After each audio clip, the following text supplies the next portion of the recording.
नमस्कार। आकाशवाणी देहरादून से प्रस्तुत हैं प्रादेशिक समाचार।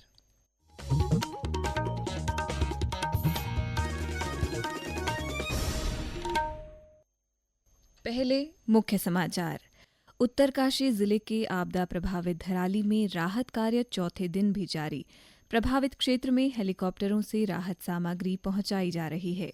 मुख्यमंत्री पुष्कर सिंह धामी ने राहत और बचाव कार्यों की समीक्षा की। कहा, सड़क संचार और बिजली की बहाली के साथ ही खाद्यान्न आपूर्ति पर सरकार का विशेष ध्यान। बागेश्वर जिला अस्पताल में हेलो हेल्थ हेल्पलाइन नंबर का शुभारंभ। अब स्वास्थ्य सेवाएं और अधिक सुलभ होंगी।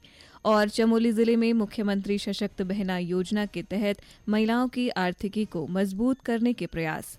महिलाओं ने पिरुल, वैजयंती और भोजपत्र सहित अन्य स्थानीय उत्पादों से राखियां बनाई।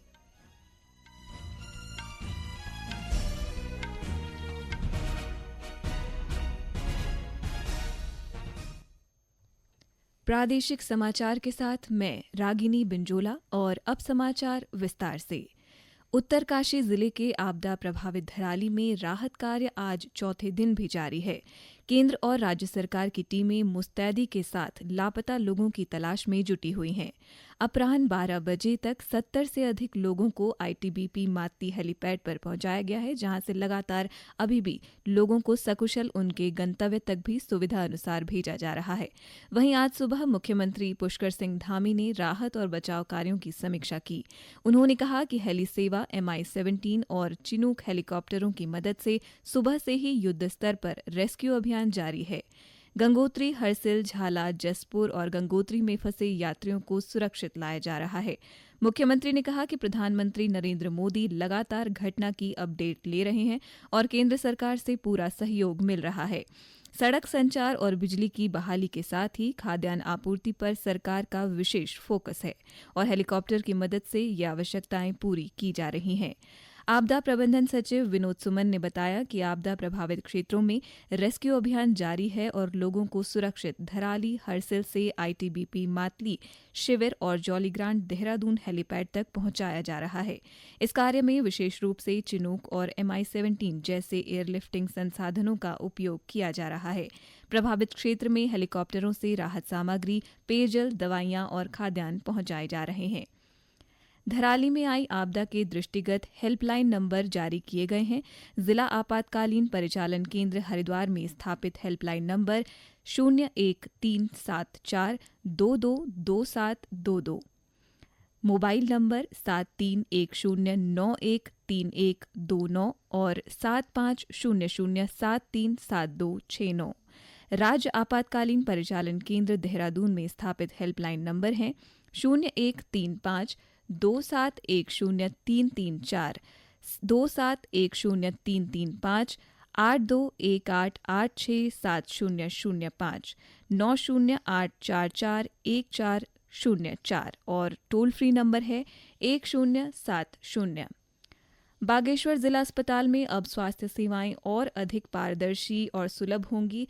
जिलाधिकारी आशीष भटगाई ने जिला अस्पताल में हेलो हेल्थ हेल्पलाइन नंबर 9068520235 का शुभारंभ किया।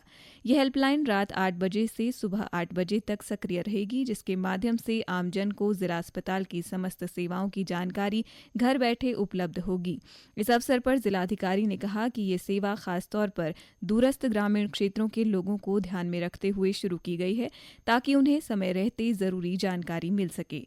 उन्होंने बताया कि हेल्पलाइन के जरिए भर्ती मरीजों की स्थिति, उपलब्ध चिकित्सक, दवाएं और अन्य सुविधाओं के बारे में जानकारी प्राप्त की जा सकती है। हेलो हेल्प करके हेल्पलाइन है, वो भी स्टार्ट हुई है, तो उसमें भी सही से कार्रवाई हो और इवनिंग आवर्स में वहाँ पे लगातार लोग बने रहेंगे। तो अगर किसी को भी वहाँ से कुछ बात करनी है, एम्बुलेंस की उपलब्धता सुनिश्चित करानी है, 108 की उपलब्धता सुनिश्चित करानी है, तो उसके माध्यम से कराई जा सकेगी। जिलाधिकारी ने अस्पताल का निरीक्षण भी किया। उन्होंने अस्पताल प्रशासन को मरीजों को बेहतर सुविधा उपलब्ध कराने के निर्देश दिए। जिला अस्पताल का आज फिर से औचक निरीक्षण मेरे द्वारा किया गया है। तो पहले भी सफाई के लिए लगातार निर्देशित किया जा रहा है, तो उसमें कुछ अभी सफाई में थोड़ा सा इंप्रूवमेंट तो है, लेकिन जो हमारे नए CMS आए हैं और CMO हैं, उनको कहा गया है कि लगातार इस पे मॉनिटरिंग करने की आवश्यकता है, डेली बेसिस पे मॉनिटरिंग करने की आवश्यकता है। ये समाचार आकाशवाणी के देहरादून केंद्र से प्रसारित किए जा रहे हैं। ताज़ा समाचार के लिए आप हमारे सोशल मीडिया एक्स व Facebook page Akashvani news Uttarakhand को फॉलो कर सकते हैं। साथ ही ये समाचार हमारे YouTube channel Akashvani news Uttarakhand पर भी उपलब्ध हैं। चमोली जिले में मुख्यमंत्री सशक्त बहना योजना के अंतर्गत महिलाओं की आर्थिकी को मजबूत करने के प्रयास किए जा रहे हैं। जिले में स्वयं सहायता समूह से जुड़ी महिलाओं द्वारा बड़े पैमाने पर पिरूल, वैजयंती और भोजपत्र सहित अन्य स्थानीय उत्पादों से राखियां बनाई गई हैं। इसके अलावा मिष्ठान के रूप में स्थानीय व्यंजन रोटना भी तैयार किया गया है, जिसकी बाजार में सर्वाधिक मांग है। मुख्य विकास अधिकारी डॉक्टर अभिषेक त्रिपाठी ने बताया कि मुख्यमंत्री सशक्त बहना योजना के तहत जिले में अधिक से अधिक महिलाओं को स्वयं सहायता समूह से जोड़कर उनकी आर्थिकी को मजबूत किया जा रहा है। उन्होंने बताया कि इन स्थानीय उत्पादों को बेचने के लिए जिला प्रशासन की ओर से जिले में 18 स्थानों पर स्टॉल लगाए गए हैं। मुख्यमंत्री सशक्त बहना योजना के अंतर्गत हमारे जनपद की समस्त जो महिला समूह हैं उनके द्वारा जो है 18 स्थानों पर स्टॉल लगाए गए हैं और इसमें इनके द्वारा आजकल का मुख्य आकर्षण जो हमारे पिरूल से और ये भोजपत्र से और वैजंती से बनी हुई राखियां हैं, जिसमें कि लोगों का बहुत रुझान हो रहा है इस ओर और इनकी लगातार बिक्री बढ़ रही है और उनकी आजीविका में सुधार हो रहा है। इसके अतिरिक्त जो और स्थानीय उत्पाद हैं, स्थानीय हमारे व्यंजन हैं, उनको भी इस अवसर पर हमारे महिला समूहों के द्वारा बनाया जा रहा है और उसमें अच्छी इनकी बिक्री हो रही है। स्वयं सहायता समूह से जुड़ी रामेश्वरी ने बताया कि स्थानीय उत्पादों से हो रही बिक्री से महिलाओं को जहां घर पर ही रोजगार मिल रहा है, वहीं उनकी आर्थिकी भी मजबूत हो रही है।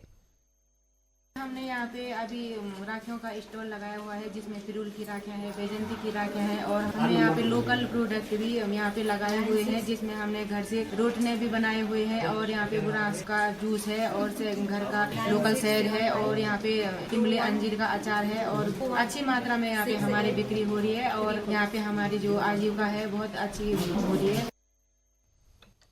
रक्षाबंधन पर्व को लेकर राजधानी देहरादून सहित प्रदेश के विभिन्न जिलों में बाजारों में रौनक दिखाई दे रही है। बड़ी संख्या में लोग राखियों और मिठाइयों की खरीदारी कर रहे हैं। वहीं देहरादून में महिला स्वयं सहायता समूहों ने पर्यावरण के अनुकूल खास सीड राखियां तैयार की हैं। ये राखियां न केवल भाई बहन के पवित्र बंधन का प्रतीक हैं, बल्कि पर्यावरण संरक्षण में भी एक रचनात्मक और सकारात्मक बदलाव लाने की एक पहल है। एक रिपोर्ट। अश्वगंधा, सूरजमुखी और कई अन्य सुगंध हर्बल पौधे के बीजों को इन राखियों में पिरोया गया है। रक्षाबंधन के बाद इन राखियों को गमले में रोप देने से सुंदर हर्बल पौधे जन्म लेंगे। महिला समूहों द्वारा बनाई गई इको फ्रेंडली बीज राखियों की बाजार में धूम है। पर्यावरण संरक्षण को बढ़ावा देने के लिए आयुष विभाग देहरादून ने विकास भवन सभागार में बीज राखी वितरण कार्यक्रम आयोजित किया। इस अवसर पर मुख्य विकास अधिकारी अभिनव शाह ने बीज राखियों का अनावरण करते हुए स्कूली बच्चों को राखियां वितरित की। उन्होंने कहा कि रक्षाबंधन पर बहनें अपने भाइयों की कलाई पर इन सुंदर इको फ्रेंडली सीड राखियों को बांधें। कार्यक्रम के दौरान सीड राखी बांधकर पर्यावरण संरक्षण का संकल्प भी लिया गया। जिला आयुर्वेदिक एवं यूनानी अधिकारी ने कहा कि सीड राखी ऐसी राखी है जिसमें प्राकृतिक बीज संलग्न किए गए हैं।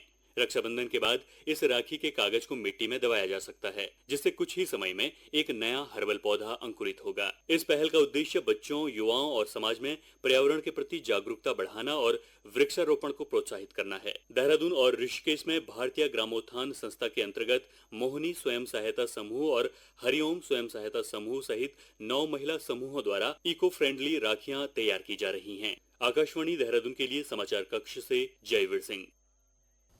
अंत में मुख्य समाचार एक बार फिर। उत्तरकाशी जिले के आपदा प्रभावित धराली में राहत कार्य चौथे दिन भी जारी। प्रभावित क्षेत्र में हेलीकॉप्टरों से राहत सामग्री पहुंचाई जा रही है। मुख्यमंत्री पुष्कर सिंह धामी ने राहत और बचाव कार्यों की समीक्षा की। कहा, सड़क संचार और बिजली की बहाली के साथ ही खाद्यान्न आपूर्ति पर सरकार का विशेष ध्यान। बागेश्वर जिला अस्पताल में हेलो हेल्थ हेल्पलाइन नंबर का शुभारंभ। अब स्वास्थ्य सेवाएं और अधिक सुलभ होंगी। और चमोली जिले में मुख्यमंत्री सशक्त बहना योजना के तहत महिलाओं की आर्थिकी को मजबूत करने के प्रयास। महिलाओं ने पिरूल, वैजयंती और भोजपत्र सहित अन्य स्थानीय उत्पादों से राखियां बनाई। इसके साथ ही प्रादेशिक समाचार का ये अंक समाप्त हुआ। अगला समाचार बुलेटिन शाम 6:30 बजे प्रसारित किया जाएगा। नमस्कार।